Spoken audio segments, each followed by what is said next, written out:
Minutes after the hour, I am Tony Trupiano. A pleasure to be with you this morning. My thanks again to Susan Demas for being with us in the last half hour. Let's move on to our next guest. I've been very much looking forward to having read his book over the holiday weekend. I found it beyond fascinating. Joining us now is author Jonathan Simon. Jonathan is author of the book I just mentioned, Code Red: Computerized Election Theft and the New American Century. He is also the co-founder and currently executive director of the Election Defense Alliance, a nonprofit organization founded in 2006 to restore observable vote counting and electoral integrity as the foundation of American democracy. Gee, there's a thought, huh? Dr. Simon's expertise in polling and statistical analysis derives from his former employment as a political survey research analyst in Washington, D.C. He has also authored, both individually and in collaboration, numerous papers related to various aspects of election integrity, and he joins us this morning on The Voice of the People. Thanks so much for being with us this morning, John. It's a pleasure to have you. Thanks, Tony. Good to be with you. Fascinating read. I have to tell you, once I got started, it was certainly a page-turner for those of us that care about election integrity. There were lots of gold mines in Code Red, I'll tell you that for sure. But let's take you back to 2001, and I think it's fairly obvious why you got involved with this issue. But explain to the audience how it is that you ended up where you're at, because you are considered one of the consummate experts on election integrity. Well, Tony, in a way, it's not that obvious. I spent a good part of my adult life, in my late 50s now, but pretty much politically snoozing. The Clinton presidency went by. There was Gerald Ford and Jimmy Carter, and who could tell the difference? And I was very turned off from politics, particularly national politics. Really didn't pay much attention. And then came along the 2000 election, and specifically, the theft of the 2000 election, the thuggery that was employed, the backhandedness, the collaboration of the media, the collaboration of the U.S. Supreme Court, and in particular, protesting at the inauguration of Bush, the first inauguration. There were pretty good at estimating crowds, because I'm a fairly high-level soccer official, and I see big stadiums, and there were at least 50,000 of us down there, and crowd control was superb, and we were shunted off and kept away from the parade route and dispersed all around Washington, and I suspect there were closer to 100,000, actually, because I just saw 50,000 in the one staging area of DuPont Circle. And then when I got home, I read in the Times and all the various papers of record that there were a few protesters. And I realized that we were in for a pretty rough ride, because not only the government but the media, there was a very, very strong push to keep things under wraps and keep things covered and keep the populace at the gates. And I saw, somewhat the handwriting on the wall. 2002 election, of course, after 9/11, things were very stirred up. And in that election, for the first time, the exit polls were completely withheld from the public. And the reason they were withheld is that they were so far off. There was such a great, what we call red shift, which is votes coming out to the right of the polls, whether it's pre-election polls or exit polls, all the baseline measures, was so great in that election that withheld the polls altogether. And that was a wake-up call. That was a big, big red flag, especially in conjunction with some of the bizarre electoral results that happened in 2002. And that was, not coincidentally, just the beginning of the computerized voting age, when the computers had begun to proliferate, courtesy of the Help America Vote Act, which ironically was a response to the hanging chads, and was exploited brilliantly to computerize American elections without really any serious thought being given to the dangers that would entail. And that was the start of it. I felt going into 2004 that we were in trouble. I thought it would be child's play to raise $2 or $3 million to set up burglar alarm system, an exit poll-based burglar alarm system run independently, and we fell about, $2,995,000 short of $3 million. It turned out that was another wake-up call, recognizing how passive and unengaged the media was and the public was about this critical issue. Nobody seemed to care. 2004 election, sat up on election night, downloaded these exit polls, which became, known as the Simon data, because nobody else had seen fit to sit up and download these unadjusted exit polls. By 4 in the morning, I had a back of the envelope calculation that showed very clear patterns of election rigging in battleground states like Ohio, and no idea who to send it to.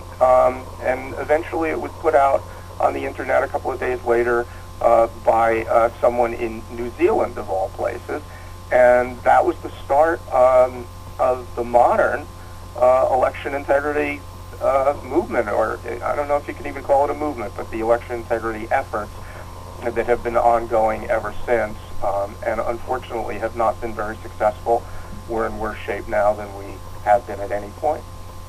Well, when we take a look at this issue, and I think we should define what election integrity means. So, and I don't mean any disrespect to the audience, but I think that sometimes there's a misconception about what that means. Absolutely. Well, election integrity means a lot. It means an election that you can rely on as having been honest, and that begins, in at least in our view, with the vote count itself. If that's the bedrock protocol, if you don't have a reliable vote count, if you don't have an observable vote count, then it's very hard to put any weight at all on the electoral results. There's basically no legitimacy where votes are counted behind a curtain in secret.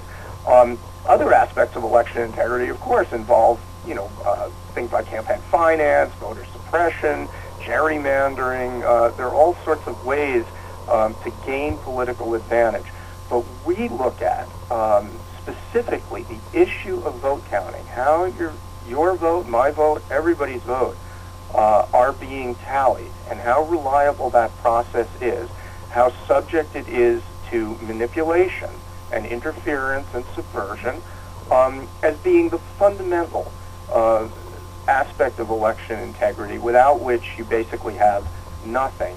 And I like to characterize it as a hole in the bucket, because there are a lot of very well-motivated and well-intentioned groups out there that are concerned with other aspects of our elections. For instance, Elizabeth Drew just wrote a major review, a major column in the New York Review of Books that came out in May, in which she goes over in gory detail pretty much everything. Gerrymandering, voter suppression, turnout issues, lies on the campaign trail, big money, everything. But not a word about the counting process. So if you try to improve all those things, and there are many people out there that are, working, and organizations that are working to improve those things, but at the bottom, you don't have an observable vote count, and you allow corporations, partisan corporations, to program these memory cards and program these computers in the pitch dark of cyberspace with no access whatsoever to that code or to those memory cards, no public inspection. You're basically you're filling a bucket that has a hole in the bottom. And I think the results correlate with that. The results are that we've had a mysterious and inexplicable veer to the right of American politics since the computers went in. And that has continued.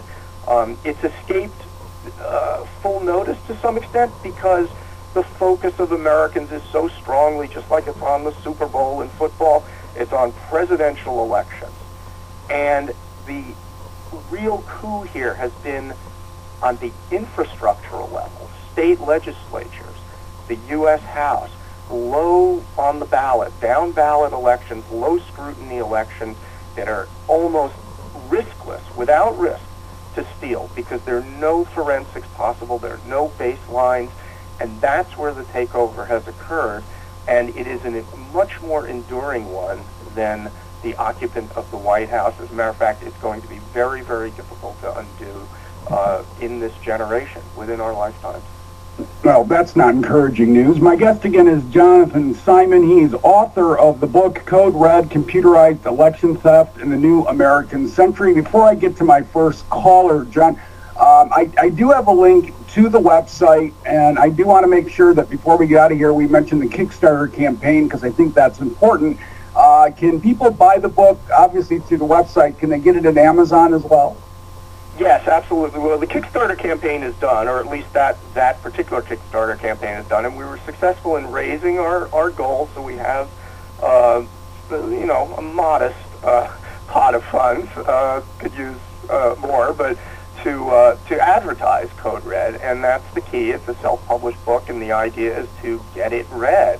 The website is www.codered2014.com. And it is available on Amazon. You just search Code Red Simon, and it comes right up. And, the idea is to bring the issue of observable vote counting and the perils of computerized and unobservable vote counting into the public discourse. We need to build a foundation. We've been working at this for, a better part of 15 years. And what we've realized is the system is unresponsive. The media is unresponsive. The political system is certainly unresponsive. This has to come from the people. And in order for that to happen, there has to be a big, big growth in awareness of what the problems are, what the solutions would be, what the action steps will look like to turn this around and get to the point where we count our votes either by hand or have the kind, at least, of robust and well-executed and scrupulous audits where we can say that the vote count is observable. It's not happening in secret behind a curtain. And, along those lines, one of the first questions we'll ask to somebody who is not, who hasn't been initiated into this is, if you were holding an election, whether it was for a school board or a union chief or whatever it was, local, national, whatever, and the form of the election was you filled out your ballot and handed it to a man who was dressed in a magician's costume, who then took the ballots behind a curtain, came out a half hour later, said, I counted them, I shredded them, and here's who won. Would you trust that election? And, pretty much everybody says, of course not. What do you think, I'm crazy? And then our follow-up to that is there is no difference between that election and the way our votes are counted in 98% of the counties in America. They are all man-behind-the-curtain, secret vote counting elections. And we just have no basis for trust in that system. It has to be changed going forward. Obviously, we've produced a lot of forensic evidence, and that's in Code Red, of course, that these results have been suspect, that they are red flags. But independent of, let's say you threw out all the forensic evidence, all the show that this actually had an impact, you'd still be left with, is an unobservable vote counting system, a computerized system for all its convenience, for all the joys of getting your results by 10 p.m. so you can go to bed knowing who the government and the president is. Is that worth having a system that cannot be observed and cannot be trusted, where the corporations are counting your votes for you, and certainly absolutely free to substitute a private agenda for the public trust?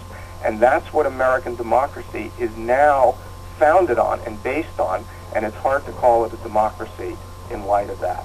Absolutely. All right, John, we're going to go to the phones and welcome Bruce to the program. Bruce, as always, appreciate the call. What's on your mind today?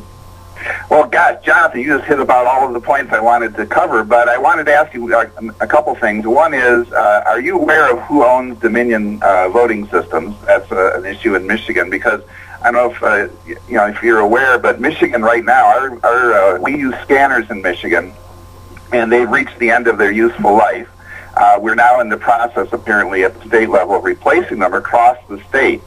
And so apparently there's no money to replace them. And MIRA, which I'm a member of the Michigan Election Reform Alliance, we are very much interested in having hand-counted paper ballots. I don't know if you saw recently the vote in Ireland on gay marriage. I watched the segment on MSNBC, and the entire election was they were paper ballots. They were counted by hand, and there's obviously an election that you can count on the results.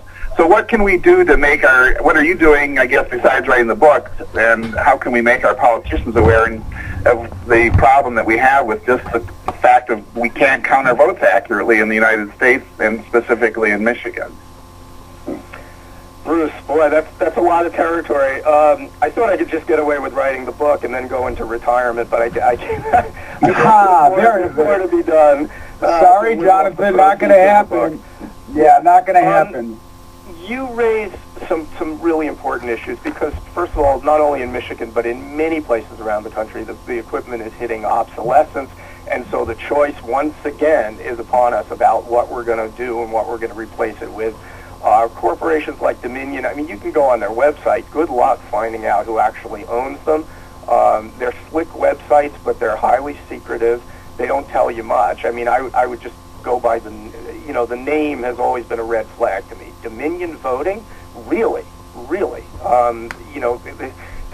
that almost seems too obvious in a way. So you have Dominion, and you have what's left of VS&S, and what was left of Diebold Premier, and you have Sequoia, and you have Hart, and you have Skytle, and they're all tied into right-wing operatives, people that got their start, the Urosevich brothers, in the far right wing, and then they took major fortunes, Todd and Bob Urosevich, and decided to go into voting machines when slot machines or soda machines would have been a hell of a lot more lucrative. So it's quite a fascinating and a book all to itself about this industry. And of course, they make it very difficult to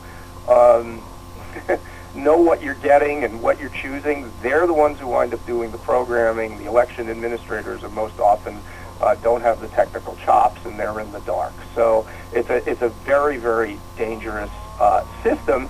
And then the other thing you mentioned is, of course, there isn't the money, because this is American democracy. And, yes, we're spending $4 billion a week to bring democracy to Iraq and Afghanistan and various places around the world. $4 billion, 1 week worth of Iraq and Afghanistan would buy us full equipment for a generation here in America. It would either provide for full audits or full hand-counted paper ballots at a working wage. I personally believe we should be willing to volunteer that time to count ballots. We owe certain duties to our democracy if we want to uphold it. But if it was volunteer or paid, there is plenty of money. It's just that it's going into the military budget, and it's going abroad in the cause of nation building, and then your local election administrator is down to duct tape and safety pins to fix their equipment. This is a revolting perversion of priorities, and along the lines of revolting perversions of priorities, you have something that's really important that just came up in this country, which is the amount of air pressure in our footballs. This has a month worth of anchors of major networks being very concerned and talking about it. We are very concerned about the air pressure in our footballs because that matters. That gets investigated. Footballs get impounded. Text messages get read and made part of a comprehensive report because football matters. But our electoral system and who is elected and how that election takes place, what's on those memory cards, you cannot get access to any of that equipment. It belongs to Dominion. It's completely corporate property. It's utterly protected from any form of investigation, inspection, or intrusion. So this is the America that somehow or other, collectively, we have chosen and we have chosen to accept. And that is a national tragedy. All right, let me pose this question, and I'll buy into the premise that since computerized tabulating, we have seen a radical move to the right in this country. But with that said, there has to be political will to change this, which means where are the Democrats on this? They're not making any noise either. Yes, there's an excellent question, and I think in Code Red I devote some quite a bit of copy to that, and I'll just quote myself: a good way to liven up any gathering of understandably morose election integrity activists would be to ask everyone's view on why the Democrats have consistently acquiesced in highly suspect electoral defeats and been so unwilling to look into the role of computerized vote counting in the rightward veer of American politics. And then I go on to, give 5 explanations.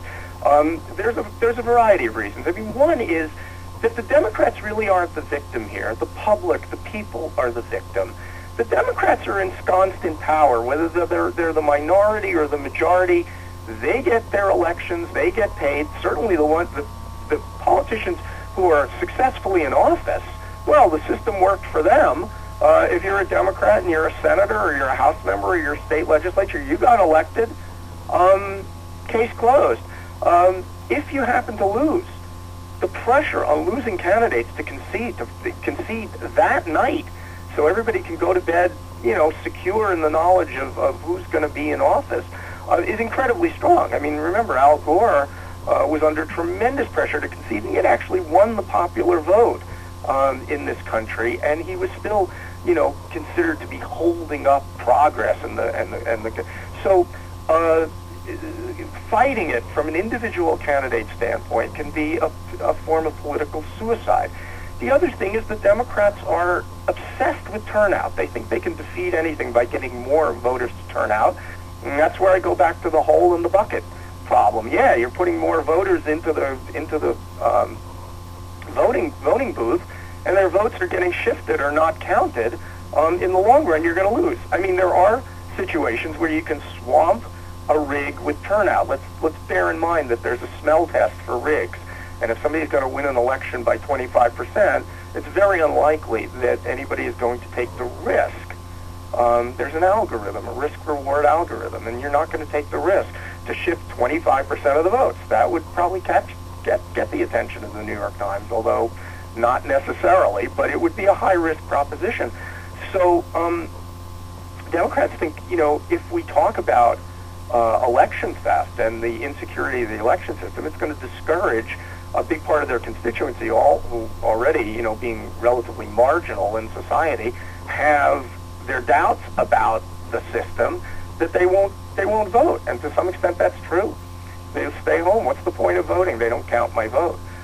This comes down often to a racial issue as well, where immigrants and African Americans have really relatively low basis for trusting the system already.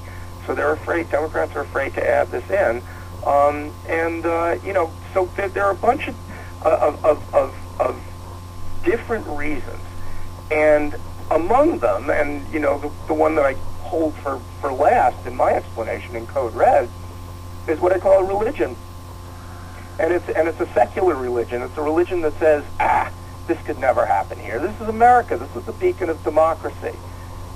Our national self-esteem depends on believing that we do things right, that we are the city on the hill, that we are exceptional, that we are not subject to the,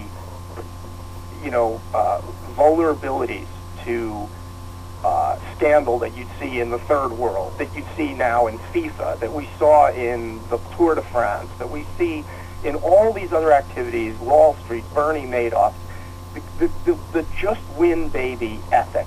Just win, win, win, win. That's it.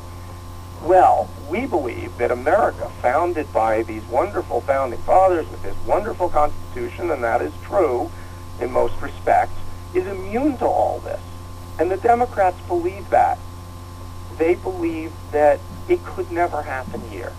And when you add that to all the other reasons, you wind up with a very supine party and candidates and you can throw the mainstream media in, and quite tragically, you can throw the progressive media in as well, because much of the progressive media won't touch this with a 10-foot pole.